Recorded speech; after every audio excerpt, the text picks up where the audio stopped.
Good evening students, myself Mrs Sushma सांगले. आज आपण इयत्ता चौथी मराठीचा क्लास घेणार आहोत. याच्यामध्ये आज आपण शब्दकोशातील वर्णानुक्रमे शब्दक्रम लावणे हा घटक आपण आज इथे शिकायचा आहे. याच्यामध्ये काय करायचं असतं? शब्दकोशानुसार वर्णानुक्रम लावणे. याच्यामध्ये आपल्याला थोडक्यात काय करायचं असतं तर मराठीमध्ये अ ते ज्ञ पर्यंत मुळाक्षरे असतात. हे लक्षात आहे आपल्या. त्या मुळाक्षरांचे स्थान हे निश्चित असते, त्यामुळे ते वर्णाक्रमाने लावताना मुळाक्षरांच्या क्रमाने मांडले जातात. उदाहरणार्थ मुळाक्षर पहिल्यांदा अ चा, मग आ चा शब्द, मग अ आ इ ई चा शब्द, किंवा व्यंजन असतात क चा, मग ख चा. मग हे वर्णानुक्रमे असे शब्द आपण लावायचे असतात.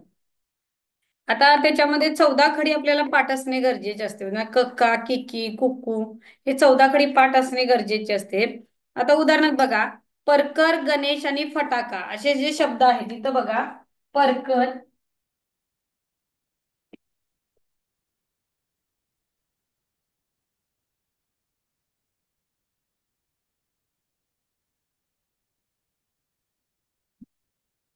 आता इकडं लक्ष द्या. परकर, फटाका, त्याच्यानंतर बरोबर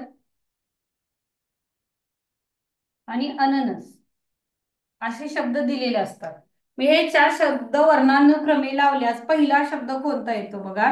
हे चार शब्द वर्णानुक्रमे लावल्यास पहिला शब्द कोणता येतो? तर मग हे कसं बघायचंय आपल्याला?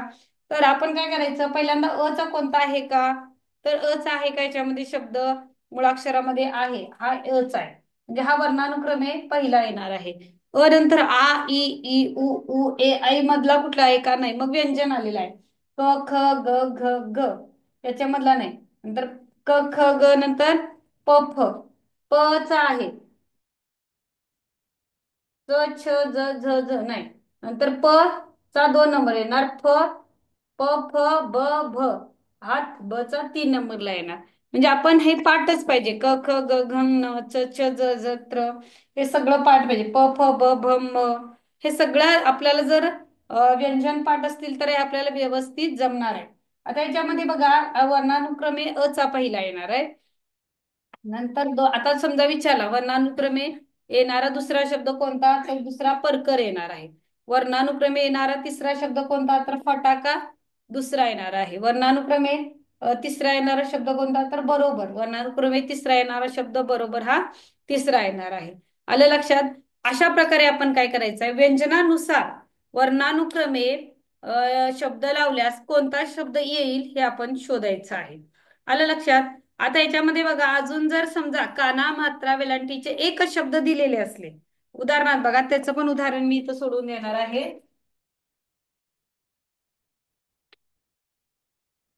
आता इथं शब्द देणार आहे बघा. कोवळा, कोवळा. दुसरा शब्द आहे कावेरी, कावेरी. तिसरा आहे कीर्ती, आणि याच्यामध्ये चौथा आहे कुणाल. तर आता तुम्ही काय म्हणणार, आता असे शब्द आल्यावर सगळेच क क चे आहेत. मग एक नंबरला आम्ही कोणता शब्द, एक नंबरला कोणता शब्द घेणार? मग त्याच्यासाठी आपल्याला इथं उपयोगी पडते ती 14 खडी. 14 खडी प्रमाणे पहिला शब्द कोणता येणार सांगा? तर पहिला, प्रथम आपल्याला काय येतो? क येतो. मग क चा शब्द आहे का? नाही. नंतर का. मग प्रथम येणारा शब्द क नाहीये, अ चा उच्चाराचा. मग का, क का की की. मग क चा आहे नाहीये, मग काचा आहे का? आहे. काचा मग 1 नंबरला येणार. क का की काचा 1 नंबरला येणार. त्यानंतर क का की. त्याच्यानंतर बघा, क का की, च पहिली वेलांटीची की आहे का? नाही. मग नाही. क का की कू, कू पहिला उकाराचा आहे बघा, हा 2 नंबरला येणार. क का की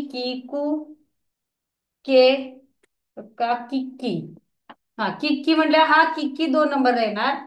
क का की कुक्कू नंतर येतं, म्हणून हा 3 नंबरला येणार. पहिल्यांदा क का की पहिली की नाही, म्हणून दुसऱ्या कीचा शब्द 2 नंबरला येणार. मग उकारला यायला पहिला उकाराचाच क का की कुक्कू. कू येतो ना, उकार येतो 3 नंबरला, म्हणून उकाराचा घेतला. नंतर को हो, म्हणून हा 4 नंबरला येणार. आलं लक्षात? मग 1 नंबरला कानाचा आला, 2 नंबरला दुसरी वेलांटीचा आला, 3 नंबरला पहिला उकारचा आला आणि 4 नंबरला आलेला आहे तो कोवळा. एक काना एक मात्राचा आला. म्हणजे शेवटी आपल्याला कोवळा हा शब्द काय येणार आहे, लिहिता येणार आहे. आलं लक्षात? अशा प्रकारे आपण काय करायचं आहे, असं लक्षात ठेवायचं. क चा पहिला, मग का चा, मग की चा. जर एकसारखे आले तर, नाही आले तर तुम्ही काय करू शकता, मग असे आहे तसे वर्णानुक्रमे लिहू शकता. क का, की कु कू, के कै, कॉ कौ, के क्या, कम कहा, अशी काय आहे, 14 कडी आहे. आता काय करायचं आहे, आता तुमची परीक्षा आहे. आता मी फळ्यावर तुम्हाला वर्णानुक्रमे लावायला 4 शब्द देणार आहे. 2 मिनिट वेळ सुद्धा देणार आहे. त्याच्यामध्ये तुम्ही वर्णानुक्रमे शब्द लावायचे आहेत. बघा, 1 नंबरचा आहे मस्ती. 1 2 3 4 क्रमाने लावा. 2 नंबरचा आहे खेळ. आपण ऑनलाईन जी क्लास मुलं करतायत त्यांच्यासाठी 3 नंबरचा आहे शाप. 4 नंबरचा आहे आक्रोश. ही वर्णानुक्रमे तुम्ही शब्द लावायचे आहेत. पुढे बघा,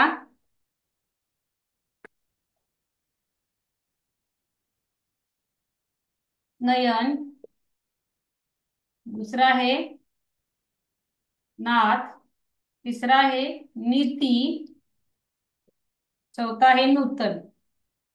2 उदाहरण दिलेली आहेत. त्या दोन्ही उदाहरणामधले तुम्ही काय करायचं आहे, वर्णानुक्रमे पहिल्या नंबरला कुठला, दुसऱ्या नंबरला कुठला आणि तिसऱ्या नंबरला कुठला पटकन लावायचा आहे.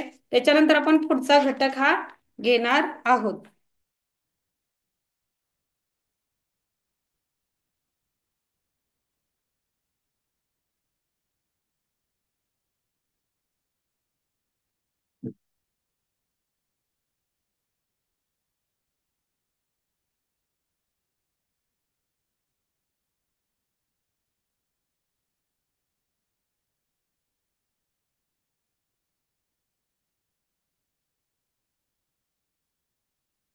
व्यवस्थित बघा, पहिला कोणता येणार, दुसरा कोणता येणार.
बघा, वर्णानुक्रमे पहिला कोणता येणार, दुसरा कोणता येणार. बघा, त्याच्यामध्ये आता मस्ती, खेळ, शाप आणि अक्रोच मध्ये वर्णानुक्रमे कोणता पहिला येणार बघा. तर आता मुळाक्षरामध्ये कोणता आहे का, आहे आ आहे. मग हा आ 1 नंबरला येणार. हा, 2 नंबरला कोणता येतात, अ आ इ ई उ. मुळाक्षरामधला कोणता नाही आहे. नंतर बघा, ह्याच्यामधला बघा, व्यंजन मधला बघा, क ख. ख चा 2 नंबरला येणार.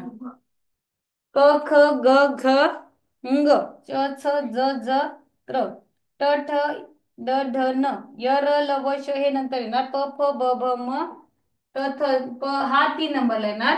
प फ ब भ म आणि नंतरचा येणार आहे तो य र ल व श. म्हणजे वर्णानुक्रमे पहिला विचारला तर आक्रोश येणार, वर्णानुक्रमे दुसरा विचारला तर खेळ येणार, वर्णानुक्रमे तिसरा विचारला तर मस्ती येणार, वर्णानुक्रमे चौथा विचारला तर शाप येणार आहे. आलं लक्षात? तर पुढे बघा,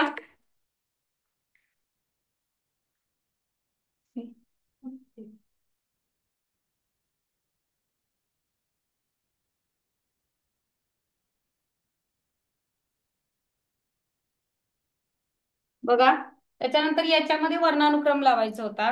पहिला शब्द आहे नयन, दुसरा आहे नाथ, तिसरा आहे नीती आणि चौथा आहे नूतन झालं पाहिजे इथं. तर बघा, वर्णानुक्रमे न ना नि नी नुन नु ने नै न नौ ना न्या नम नहा असे शब्द येतात. मग याच्यामध्ये काय येणार आहे? पहिला नचा आहे काय बघा, आहे काय नचा? मग तो वर्णानुक्रमे पहिला येणार आहे. दुसरा नाचा येणार आहे, नन्ना. दुसरा नाचा येणार आहे. तिसरा न ना निन्नी, मग नीचा पाहिजे तिसरा येणार आहे. आणि चौथा येणार आहे पहिल्या उकाराचा. म्हणजे आहे तशी ओळीने येणार आहे. तुम्हाला फसवे प्रश्न सुद्धा असतात. फसवे प्रश्न सुद्धा असतात, त्यामुळे मी हे फसवायसाठी असं दिलेला. कधी कधी असे सुद्धा असतात प्रश्न. कसे विचारतात की वर्णानुक्रमे पहिला कोणता येतो, किंवा वर्णानुक्रमे तिसरा कोणता येतो, वर्णानुक्रमे पाठीमागून दुसरा कोणता येतो. तर पाठीमागून दुसरा म्हटल्यावर नीती येतो. किंवा पुढून चौथा कोणता आहे, पुढून चौथा म्हणजे नूतन येतो. म्हणजे असे फिरवून सुद्धा प्रश्न विचारतात. पुढचा जो घटक आहे त्याच्यामध्ये एका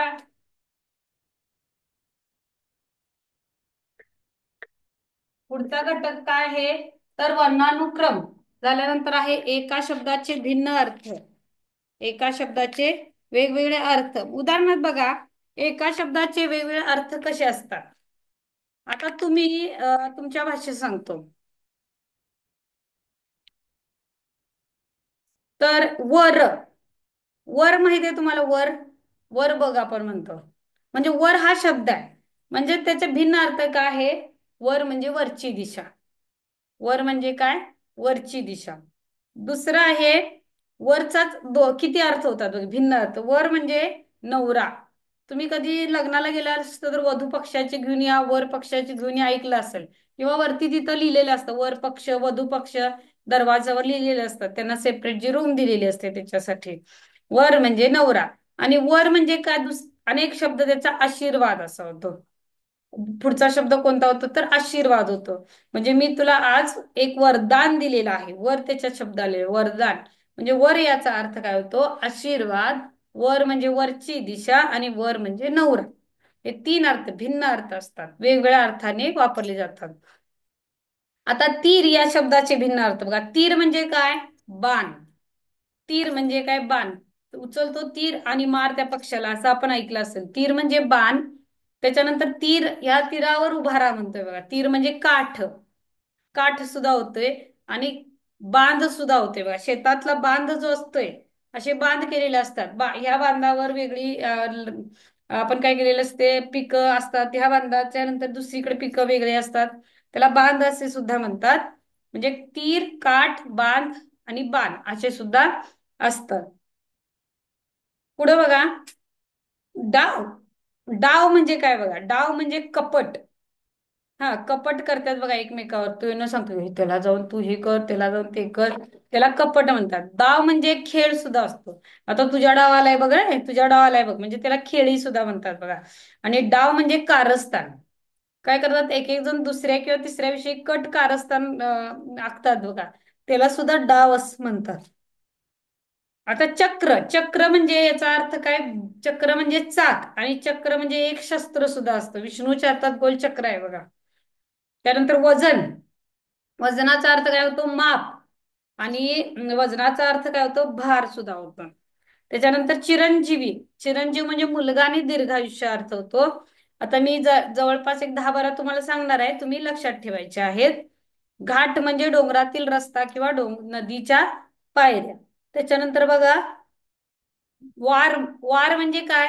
दिवस. आज हा वार आहे म्हणजे दिवस आहे. आणि वार म्हणजे काय? तर घाव. माहितीये का, त्यांना असा वार केला म्हणतात बघा. आपण ऐकलं असेल वार केला म्हणजे घाव करणे. वार या शब्दाचे दोन अर्थ, वार घाव, दिवस.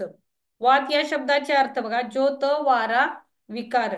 ज्योत, वारा, विकार. वचन या शब्दाचे अर्थ काय? भाषण आणि प्रतिज्ञा. वचन या शब्दाचे अर्थ काय होतात? वचन म्हणजे भाषण आणि प्रतिज्ञा. त्याच्यानंतर चीज, चीज, चीज होणे म्हणजे सार्थक होणे. आणि दुधापासून बनवलेला एक पदार्थ असतो म्हणजे चीज, तो एक चीज होतो. त्याच्यानंतर बघा,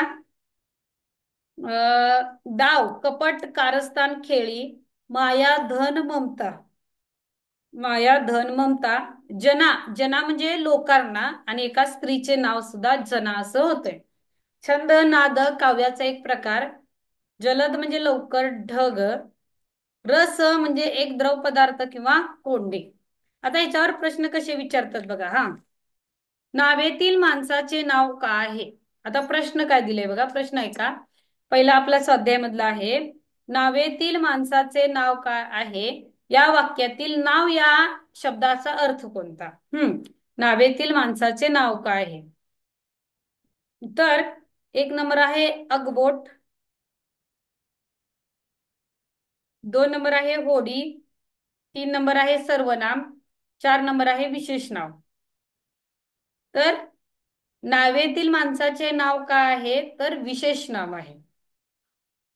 नावेतील माणसाचे नाव विशेष नाव आहे. काळ या शब्दाचे 2 वेगवेगळ्या अर्थ पर्यायामधून शोधा. काळ या शब्दाचे 2 अर्थ पर्यायामधून शोधा. एक, जन्म मृत्यू. दुसरा आहे जन्म अपघात. तिसरा आहे जन्म यम. चौथा आहे वेळ आणि मृत्यू. चौथा आहे वेळ आणि मृत्यू. मग काळ या शब्दाचे 2 वेगवेगळे अर्थ काय होऊ शकतात? काळ म्हणजे वेळ होतो, आणि काळ म्हणजे अपघात सुद्धा होऊ शकतो. यम सुद्धा म्हणतात, काळाला यम सुद्धा म्हणतात. काळ आला होता, काळ म्हणजे वेळ, आणि मृत्यू 4 नंबरचा पर्याय आहे, तो येणार आहे. काळ म्हणजे वेळ आणि मृत्यू. तर भाव तिथे देव या शब्दातील भाव या शब्दाचा अर्थ काय होतो? भाव तिथे देव या शब्दातील भाव या शब्दाचा अर्थ काय होतो? भाव म्हणजे भावना काय, भाव म्हणजे बंधू, भाव म्हणजे दर काय, भाव म्हणजे वेदना? भाव तिथे देव. तर भाव तिथे देव या शब्दाचा अर्थ होतो भाव म्हणजे भावना असा अर्थ होतो. पुढे बघा.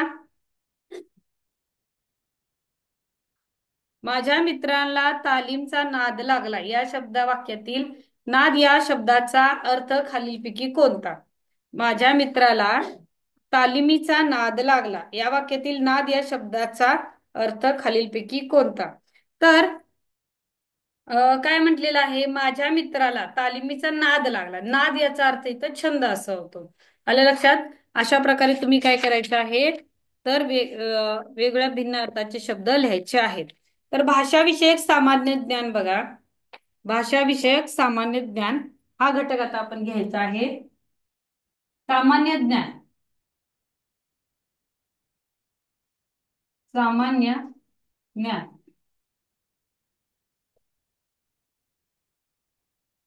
हा घटक आता आपण इथे घ्यायचा आहे.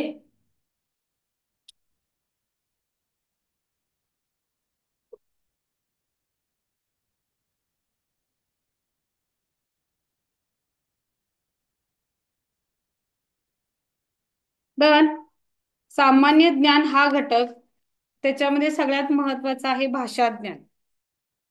भाषा ज्ञान मध्ये आजच्या घटकामध्ये आपण काय घ्यायचं आहे, तर विद्यार्थ्यांना किती सामान्य ज्ञानची माहिती आहे हे आज आपण इथं बघायचं आहे. विद्यार्थ्यांना किती सामान्य ज्ञानची माहिती आहे ते बघायचं आहे. उदाहरणार्थ आता लेखक, कवी आणि त्यांची टोपण नावे दिलेली आहेत. लेखक व कवी त्यांची टोपण नावे दिलेली आहेत. आता बघा, पहिल्यांदा मी लेखक कवी यांचे पूर्ण नाव वाचून दाखवणार आहे. तर यशवंत दिनकर पेंढारकर यांचे टोपण नाव आहे यशवंत, म्हणजे महाराष्ट्र कवी असे नाव आहे. पुढे आहे आत्माराम रावजी देशपांडे. आत्माराम रावजी देशपांडे यांचे नाव आहे अनिल. पुढे आहे कृष्णाजी केशव दामले, यांचे नाव आहे केशवसूत. कृष्णाजी केशव दामले यांचे नाव आहे केशवसूत. त्याच्यानंतर विष्णू वामन शिरवाडकर. विष्णू वामन शिरवाडकर यांचे नाव आहे कुसुमाग्रज, टोपण नाव. त्यांच्यानंतर विनायक यांचे नाव आहे विनायक दामोदर सावरकर. गिरीश यांचं नाव आहे शंकर केशव कानेटकर. बालकवी यांचं नाव आहे त्र्यंबक बापूजी ठोंबरे. केशव कुमार यांचं नाव आहे प्रल्हाद केशव अत्रे. राम गणेश गडकरी यांचं नाव आहे गोविंदाग्रज बाळकराम. साहित्यकार यांचं नाव आहे विष्णू सखाराम खांडेकर. पुढे लेखक व कवी यांची टोपण नावे बघा. ग्रेस माणिक गोड घाटे. माणिक गोड घाटे हे त्यांचं नाव आहे. बी नारायण मुरलीधर गुप्ते यांचं बी हे नाव आहे. त्याच्यानंतर रानकवी ना धो माहोर महानोर असे त्यांचे नाव आहे. संत ज्ञानेश्वर ज्ञानेश्वर विठ्ठल कुलकर्णी असे त्यांचे नाव आहे. पुढे बघा लेखक व कवी त्यांचे ग्रंथ. तर त्या ग्रंथाचे नाव आणि पुस्तकाचे नाव दिलेलं आहे. तर गीत रामायण कुणी लिहिलं बघा. तर गीत रामायण हे लिहिलेलं आहे गदी माडगुळकर यांनी. भावार्थ दीपिका म्हणजे ज्ञानेश्वरी संत ज्ञानेश्वरांनी लिहिलेली आहे भावार्थ दीपिका. संत एकनाथांनी काय लिहिलेलं आहे तर भावार्थ रामायण संत एकनाथांनी लिहिलेलं आहे. साने गुरुजींनी यांनी श्यामची आई हे पुस्तक लिहिलेलं आहे. पुढं राम अभंग गाथा संत तुकाराम महाराजांनी लिहिलेलं आहे. राष्ट्रसंत तुकडोजी महाराजांनी ग्राम गीता हे लिहिलेलं आहे. फक्त तुमच्या जर कानावरनं हे गेलं तुमच्या लक्षात राहू शकतं. आता रामायण आपण मालिका बघतो. मग रामायण हा ग्रंथ कोणी लिहिला किंवा या पुस्तकाचे लेखक कोण आहेत तर महर्षी वाल्मिकी यांनी रामायण हे लिहिलं होतं. तसेच झोंबी हे पुस्तक कुणी लिहिलं तर झोंबी हे पुस्तक अनंत यादव यांनी लिहिलेलं आहे. त्याच्यानंतर ज्वाला व फुले बाबा आमटे यांनी लिहिलेलं आहे. ययाती ही कादंबरी वि. स. खांडेकर यांनी लिहिलेली आहे. गझल सुरेश भट्ट यांची आहे. त्याच्यानंतर आनंद मठ बंकिमचंद्र चटर्जी यांनी लिहिलेले आहे. गीतांजली रवींद्रनाथ टागोर यांनी लिहिलेले आहे. तसेच माझे सत्याचे प्रयोग महात्मा गांधीजी यांनी लिहिलेलं आहे. आणि अग्निपंख आहे आत्मचरित्र डॉक्टर APJ अब्दुल कलाम यांनी लिहिलेले आहे. जे भारताचे आपले कोण होऊन गेले माजी राष्ट्रपती होऊन गेले. अत्यंत एकदम APJ अब्दुल कलाम यांच्याविषयी सांगावं तर फारच म्हणजे शब्द अपुरे पडतील एवढे असे महान ते संशोधक सुद्धा होते.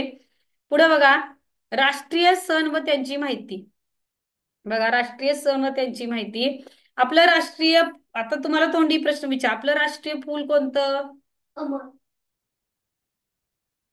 कमळ. राष्ट्रगीत कोणतं जनगण मन. राष्ट्रवाक्य कोणतं सत्यमेव जयते. राष्ट्रवाक्य कुठलं सत्यमेव जयते.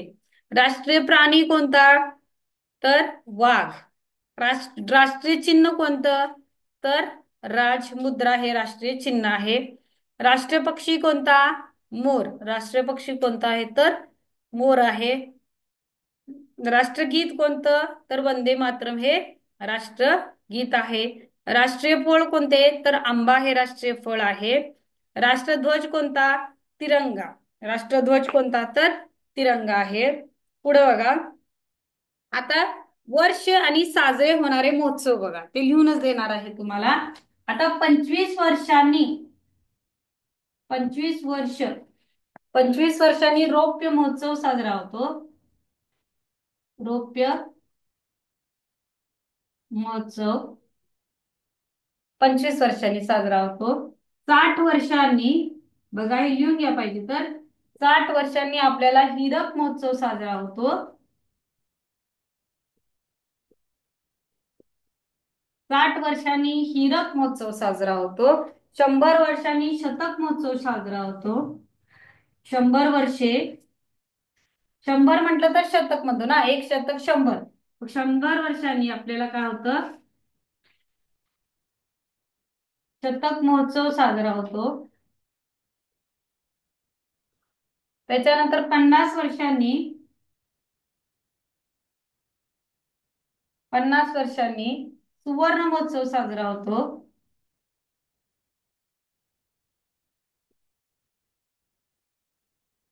सुवर्ण महोत्सव साजरा होतो.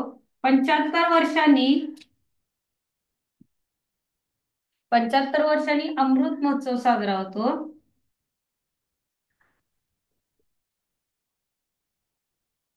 75 वर्षांनी अमृत महोत्सव साजरा होतो. हे सगळ्यात महत्वाचं आहे. हे प्रश्न काय करतात काहीही केलं तरी हे प्रश्न विचारतातच. दर 25 वर्षांनी कोणता साजरा होतो तर रौप्य महोत्सव साजरा होतो. दर 60 वर्षांनी हीरक महोत्सव साजरा होतो. दर 100 वर्षांनी शतक महोत्सव साजरा होतो. दर 50 वर्षांनी सुवर्ण महोत्सव साजरा होतो. दर 75 वर्षांनी अमृत महोत्सव साजरा होतो. आलं लक्षात. तर अशा प्रकारे हे महोत्सव साजरे होतात. 25 वर्षांनी रौप्य महोत्सव लक्षात ठेवा. सुवर्ण म्हटलं तर 50 वर्ष हे तुमच्या लक्षात यायला पाहिजे. 60 वर्ष म्हणजे हीरक महोत्सव. 100 वर्ष म्हणजे शताब्दी महोत्सव, 50 वर्ष सुवर्ण महोत्सव आणि 75 वर्ष अमृत महोत्सव. एक 2 मिनिटं तुम्ही काय करा, हे लक्षात ठेवा आणि काय करायचं आहे, हे लक्षात ठेवल्यानंतर हे पाठच करा. 2 मिनिटं फळ्यावर असू दे, तुम्ही मोठ्यानं वाचलात तरी चालेल. 25 वर्ष रौप्य महोत्सव, 60 वर्ष हीरक महोत्सव, 100 वर्ष शतक महोत्सव, 50 वर्ष सुवर्ण महोत्सव, 75 वर्ष अमृत महोत्सव. कुणाकुणाला तुम्हाला आता लगेच पाठ होते ते बघा, लक्ष द्या. 2 मिनिटं वाचन करा मनात, मनातल्या मनात. पुढचा लगेच घेणार आहे आपण घटक.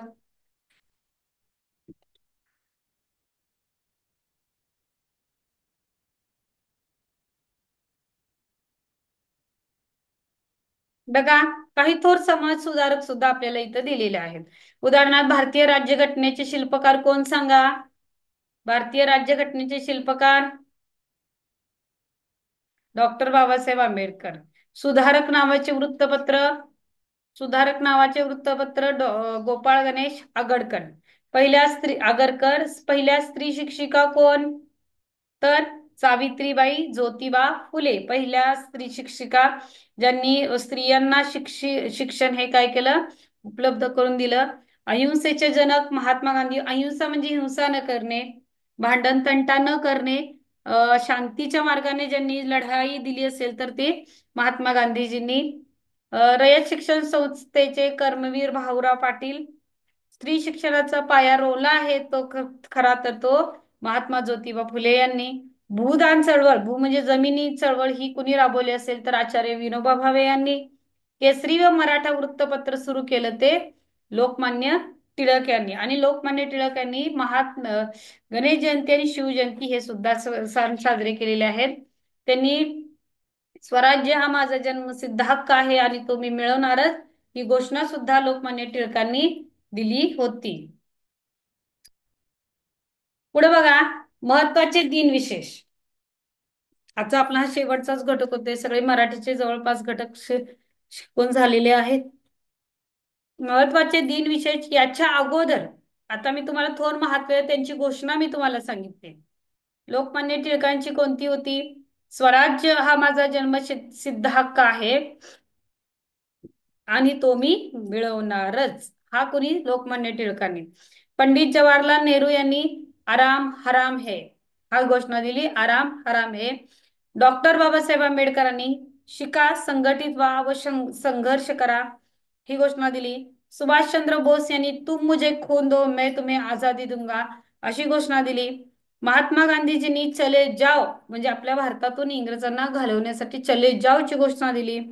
त्याच्यानंतर राणी लक्ष्मीबाई यांनी मैं मेरी झांसी नहीं दूंगी ही घोषणा दिली. त्याच्यानंतर लाल बहादूर शास्त्री यांनी जय जवान जय किसान ही घोषणा दिली. अटल बिहारी वाजपेयी यांनी जय जवान जय किसान आणि जय विज्ञान. जी लाल बहादूर शास्त्री यांनी जय जवान जय किसान ही घोषणा दिली, त्याच्यानंतर आपले अटल बिहारी वाजपेयी ज्यावेळी पंतप्रधान होते तेव्हा त्यांनी जय जवान जय किसान आणि जय विज्ञान म्हणजे भारतातील संशोधनाची प्रगती किंवा विज्ञानाची प्रगती जर बघितली तर अतिशय चांगली आहे. त्या आधारे आपले माजी पंतप्रधान अटल बिहारी वाजपेयी यांनी जय जवान जय किसान जय विज्ञान ही घोषणा दिलेली आहे. लक्षात. त्याच्यानंतर येतात ते महत्वाचे दिन विशेष. उदाहरणार्थ 3 जानेवारी सावित्रीबाई फुले यांचा जन्मदिवस आपण बालिका दिन म्हणून साजरा करतो. 26 जानेवारी आपण प्रजासत्ताक दिन म्हणून साजरा करतो. 11 जुलै लोकसंख्या दिन म्हणून साजरा करतो. 5 सप्टेंबर शिक्षक दिन म्हणून साजरा करतो. त्याच्यानंतर 12 जानेवारी युवक दिन म्हणून साजरा करतो. 30 जानेवारी हुतात्मा दिन म्हणून साजरा करतो. 28 फेब्रुवारी विज्ञान दिन म्हणून साजरा करतो. 22 एप्रिल वसुंधरा दिन म्हणून साजरा करतो. 8 सप्टेंबर साक्षरता दिन म्हणून साजरा करतो. 2 ऑक्टोबर महात्मा गांधी जयंती म्हणून साजरा करतो. 1 डिसेंबर जागतिक एड्स दिन म्हणून साजरा करतो. 3 जानेवारी बालिका दिन म्हणून साजरा करतो. 26 जानेवारी प्रजासत्ताक दिन म्हणून साजरा करतो. 27 फेब्रुवारी महाराष्ट्र मराठी भाषा दिन म्हणून साजरा करतो. 8 मार्च जागतिक महिला दिन म्हणून साजरा करतो. 16 सप्टेंबर ओझोन दिन म्हणून साजरा करतो. 15 ऑक्टोबर हात धुवा वाचन प्रेरणा दिन म्हणून साजरा करतो. 14 नोव्हेंबर बाल दिन म्हणून साजरा करतो.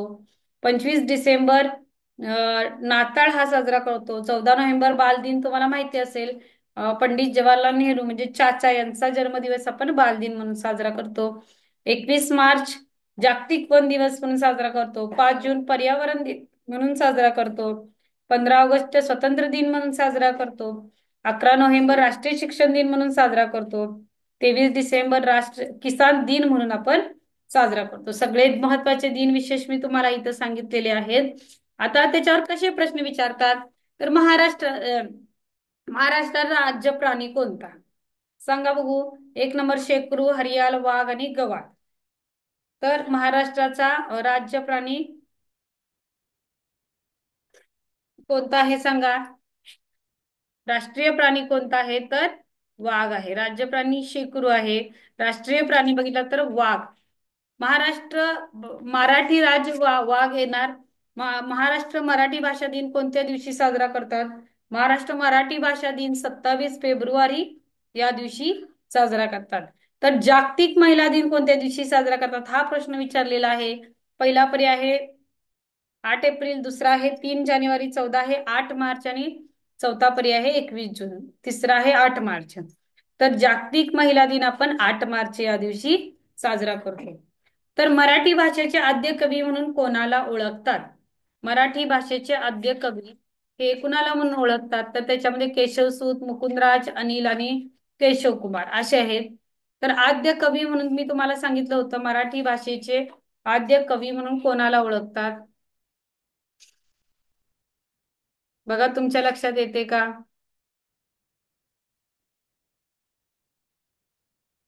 तर केशव कुमार यांना आपण मराठी भाषेचे आद्य कवी म्हणून ओळखतो. तर बहिणाबाई चौधरी यांनी कोणत्या भाषेत कविता लिहिल्या. तर एक मराठी, दोन कोकणी, तिसरं हिंदी आणि चौथा अहिराणी. तर बहिणाबाई चौधरी यांनी हिंदीमध्ये कविता लिहिलेल्या आहेत. भारताचे राष्ट्रचिन्ह कोणते. तर 1 नंबर तिरंगा, 2 नंबर सत्यमेव जयते, 3 नंबर नकाशा, 4 नंबर राजमुद्रा. भारताचे राष्ट्रचिन्ह तर राजमुद्रा हे भारताचे राष्ट्रचिन्ह आहे. कामगार दिन केव्हा साजरा केला जातो. कामगार दिन आपण कधी साजरा करतो सांगा. 15 ऑगस्ट, 26 जानेवारी, 3 मे, 1 मे. तर 1 मेलाच आपण महाराष्ट्र दिन कामगार दिन म्हणून साजरा करतो. महात्मा ज्योतिबा फुले यांनी लेखन केलेले पुस्तक कोणते, तर महात्मा गांधीजींनी शेतकऱ्यांचा असूड हे पुस्तक लिहिलेले लक्षात ठेवा. ज्ञानपीठ मिळवणारे पहिले मराठी साहित्यिक कोण असतील, तर ते वि. स. खांडेकर आहेत. लक्षात ठेवा. आलं लक्षात. तर अशा प्रकारे तुम्हाला काय करतात, प्रश्न विचारतात. आता दादाबाई नौरोजी यांना कोणत्या नावाने संबोधतात, तर दादाबाई नौरोजी यांना पितामहा या नावाने संबोधले जाते. तर अशा प्रकारे हे प्रश्न जे विचारतात ते सामान्य ज्ञानावर आधारित. तुम्हाला अजून सुद्धा जर सामान्य ज्ञान येत असेल तर अतिशय चांगलं आहे. त्याद्वारे तुम्ही त्याच्यावर अभ्यास करू शकता. दिनविशेष पाठ करा, त्याच्यानंतर संबोधने पाठ करा आणि सामान्य ज्ञानवर सगळा अभ्यास पूर्ण व्यवस्थित करायचा आहे. आलं लक्षात. तर आज आपण इयत्ता तिसरीचा मराठीचा आपण क्लास घेतलेला आहे. तिसरी मराठीमध्ये आपण चौथी मराठीचा क्लास घेतलेला आहे. चौथी मराठीमध्ये आपण आज काय घेतलेला आहे, तर भाषा ज्ञान आणि वर्णानुक्रमे कसे शब्द लावायचे हे घेतलेलं आहे. आता आपण काय करूया, इथंच थांबूया. थँक्यू. आणि फक्त 5 जानेवारीला आपल्या 5 जानेवारीला आयएमएची फायनल परीक्षा आहे. अभ्यास चालू ठेवा, काहीच दिवस उरलेले आहे. Okay, thank you.